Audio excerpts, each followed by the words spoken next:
July August মাসে যখন দেশে এই গণহত্যা চলতেছিল, সাকিব আল হাসান কই ছিল? তিনি দেশের বাইরে টুর্নামেন্ট খেলতেছিলেন, পরিবারের সঙ্গে কোয়ালিটি টাইম স্পেন্ড করতেছিলেন। দেশে যে পাখির মতো মানুষ মরতেছে, ওই বিষয় নিয়ে তার কোনো মাথা ব্যথা ছিলই না। তিনি ধরেই নিয়েছিলেন যে এটা একসময় থেমে যাবে, তিনি আবার দেশে ফিরে এসে যা যা করার তা করতে পারবেন। তো যেই প্লেয়ারটা দেশের মানুষকে মানে গোনাই ধরেন না, বাংলাদেশ ন্যাশনাল টিম তো গত কয়েক বছরে তার জন্য ফার্স্ট প্রায়োরিটি ছিলই না, সেই তিনি ন্যাশনাল টিমে খেলার জন্য ছলচাতুরি করবেন, প্রতারণা করবেন, ইনজুরির কথা গোপন করবেন। এতে কি আসলে অবাক হওয়ার কিছু আছে? আমি আসলে ভাই মোটেও অবাক হইনি। কারণ সাকিব আল হাসান নিষেধাজ্ঞা থেকে ফেরার পর আমার কাছে মনে হয়েছে যে কখনোই এই বাংলাদেশ ন্যাশনাল টিমে খেলাটা তার কাছে ফার্স্ট প্রায়োরিটি ছিল না। আচ্ছা, ঘটনাটা কি? যেই ঘটনার কারণে বলা হচ্ছে সাকিব আল হাসান দেশের মানুষের সঙ্গে আবারও প্রতারণা করলো। ইন্ডিয়ার এগেনস্টে যে সিরিজটা, টেস্ট সিরিজটা চলতেছে, ফার্স্ট টেস্টটা শেষ হলো, বাংলাদেশ গোহারা হারছে। সাকিব আল হাসান 2 ইনিংস মিলে বল করছে মাত্র 21 ওভার। প্রথম ওভারে 8 ওভারে দিচ্ছেন 50, দ্বিতীয় ইনিংসে দিছে হচ্ছে তিনি কত 13 ওভারে 79 রান। তো সব মিলে তিনি 120-এর উপর রান দিচ্ছেন, কোনো উইকেট পাননি। তো এর রহস্য উদ্ঘাটন করছেন মুরালি কার্তিক, যে কি ব্যাপার, সাকিবের এত বাজে অবস্থা কেন? তিনি সাকিবের সঙ্গে কথা বলে জানতে পারছেন সাকিব আল হাসান বোলিং ফিঙ্গার একটা অপারেশন করাইছেন। তো বোলিং ফিঙ্গার অপারেশন করাইছেন, করাইতেই পারেন, কিন্তু কথা হলো এই অপারেশনটা কবে করাইছেন? তিনি কিছুদিন আগে পাকিস্তান সিরিজ খেললেন, তারপর আবার কাউন্টি ক্রিকেট খেললেন। তো এর মধ্যে তো অপারেশন করাইলে তার তো এই সিরিজগুলা বা এই কাউন্টি ক্রিকেট খেলারই কথা না। এই তথ্য টিম ম্যানেজমেন্টের কাছেও নাকি নাই, আতিউর সিংও জানেন না, এমনকি বিসিবির যে মেডিকেল টিম আছে তারাও আমার মনে হয় জানেন না। যদি জানতো তাহলে সাকিব আল হাসানরা তো খেলানোর কথা না। এই প্রসঙ্গেই এখন এই কথাবার্তা চলতেছে যে সাকিব আবারও দেশের মানুষের সঙ্গে প্রতারণা করলেন এবং ন্যাশনাল টিমে তিনি ইনজুরি হাইড করে আনফিট হয়ে খেলা চালিয়ে যাচ্ছেন। ফিজিক্সের একটা সূত্র আছে না, নিউটনের, যে 3টা সূত্রের মধ্যে 3 নম্বর সূত্র যেটা, যে সবকিছুর একটা সমান এবং বিপরীত প্রতিক্রিয়া আছে, কিংবা রিভেন্স অফ নেচার বলেন বা কাফারা বলেন। সাকিব আল হাসান এখন এই বিষয়টার মধ্যে পুরোপুরি ঘুরপাক খাচ্ছেন। ঠিক 1 বছর আগে এই সময় সাকিব আল হাসান ঠিক কয়েকদিন মানে বিশ্বকাপের কয়েকদিন আগে টি স্পোর্টস একটা সাক্ষাৎকার দিয়েছিলেন। সেখানে তিনি তামিম ইকবালকে নিয়ে বেশ কিছু কথাবার্তা বলছিলেন, যে ইনজুরি নিয়ে, যে ইনজুরি নিয়ে খেলা মানে ফুল ফিট হয়ে না খেলাটা দেশের সঙ্গে প্রতারণা করা, চিটিং করা।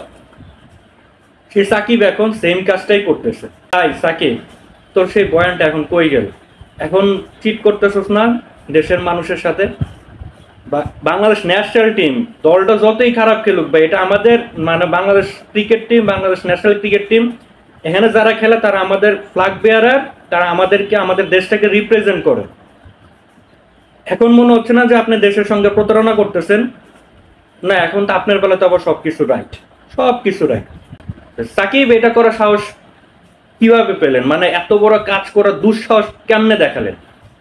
কারণ হচ্ছে, যখন সাকিবের এগেনস্টে মামলা হচ্ছিল, যদিও সেই মামলার মেরিট নিয়ে প্রশ্ন আছে, আমি তো আইনের স্টুডেন্ট না, তবে আমিও বুঝি সাকিবের এগেনস্টে মামলা দেওয়ার মতো অনেক ভ্যালিড রিজন আছে। ওগুলা বাদ দিয়ে তার এগেনস্টে একটা গণহত্যার মামলা হলো। তখন ক্রিকেট দলে যারা আছেন সতীর্থ, ওরা ঢাল হয়ে দাঁড়ালেন, যারা কিনা গণহত্যার সময় মুখে কষ্ট মেরে বসেছিলেন। অনেক সুশীল সমর্থক যারা হচ্ছে ওই সময় খুঁজেও পাওয়া যায়নি, তারা ঝাঁপিয়ে পড়লেন। কিছুদিন আগে সাকিব আল হাসানের একটা মাইল ফলক হলো, যে সব মিলে 700 উইকেট 3 ফরম্যাট মিলিয়ে ঝাঁপিয়ে পড়লেন, লাভ রিয়েকশন দিয়ে ভাষায় ফেললেন। তার একটা তত্ত্ব দাঁড় করালেন, ক্রিকেটার সাকিব আগে। অথচ সারা জীবন শুনে আসলাম, এই আমি নিজে সাকিব আল হাসানরা যত ডিফেন্ড করছি যে ভাই তার ক্রিকেট দিয়ে বিবেচনা করেন সে ক্রিকেটার, তখন মানুষ সাকিব আল হাসান সামনে চলে আসছে। আর এখন এখন হলো ক্রিকেটার সাকিব আল হাসান লাগে, তিনি দেশের রত্ন, তিনি তার কিছু হলে একদম অবস্থা খারাপ করে দিবে সবকিছু। এই যে দ্বিমুখী তত্ত্ব। তারপর সাকিব কিছুদিন আগে একটা কথা বলছিলেন, তিনি খুব ভালো করেই আমাদের মানে বাংলাদেশের মানুষদের পালসটা জানেন, যে ভালো খেলে সব ভুলে যাবে। তো দেখলেন যে সতীর্থরা তো ঢাল হয়ে দাঁড়াইছি, এর সঙ্গে বিশাল বড় একটা সমর্থক গোষ্ঠী দাঁড়া গেছে, না না সাকিব যা করছেন ঠিকই আছে, ব্লা ব্লা ব্লা। এই কারণে সাকিব আল হাসান এখন মানে নিজে যে কথাটা বলছিলেন যে দেশের সঙ্গে প্রতারণা করা, এই আনফিট হয়ে খেলাটা, সেই সাকিব সেম ঘটনায় ঘটালেন ঠিক 1 বছরের ব্যবধানে। তো তো হঠাৎ করে সাকিবের মধ্যে এত দেশপ্রেম কই থেকে উদয় হলো ভাই? সাকিবরে তো গত বছর খানেক আগেও বা গত বছরও টেস্ট খেলার প্রসঙ্গ আসলে তারা খুঁজেই পাওয়া যেত না। সেই সাকিব এখন সব টেস্ট খেলবেন, সব ইনজুরি নিয়ে খেলতেছে। এর কারণ একটাই ভাই, কেন সাকিব খুব ভালো করে বুঝতে পারতেছিলেন তার যত ইনকামের রাস্তা ওগুলা সব বন্ধ হয়ে গেছে। এখন ওগুলা মানে এখন চাইলেও সাকিবকে কেউ নিবে না ভাই, সত্যি কথা যেটা। তার উপর তিনি এখন দেশেই ঢুকতে পারতেছেন না। দেখেন তার ইনকামের রাস্তা একটাই আছে, সেটা হলো ভাই চুক্তিবদ্ধ ক্রিকেটার তো, খেলি একটা টেস্ট ম্যাচ খেললে তো 6.5 লাখ টাকা পাবো, কম কিসে।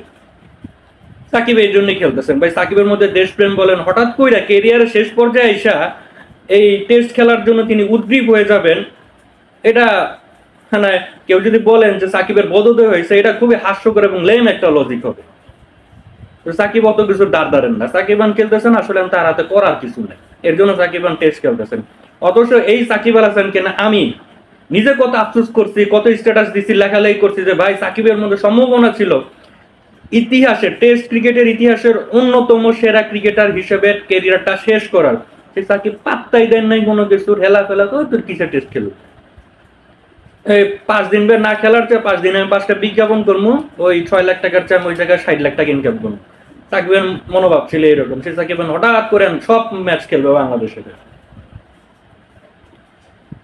কথার বড় করবো না, সাকিব আল হাসানকে নিয়ে শেষ এইটাই বলবো যে ভাই প্রতারণা করছেন, করেই যাইতেছেন। আর রিভেঞ্জ অফ নেচার বলেন বা নিউটনের ওই থার্ড ল, সব কিছুর একটা সমান বিপরীত প্রতিক্রিয়া আছেন, কিংবা কাফফারা বলেন, যাই বলেন না কেন, তার একদম বাস্তব উদাহরণ হলো কি এখনকার আমাদের সবার প্রিয় সাকিব আল হাসান। বাংলাদেশের যান, বাংলাদেশের প্রাণ সাকিব আল হাসান। করতে থাকেন, দেখি কতদিন এমন নাটক করতে পারেন। নাটক তো অনেক করছেন।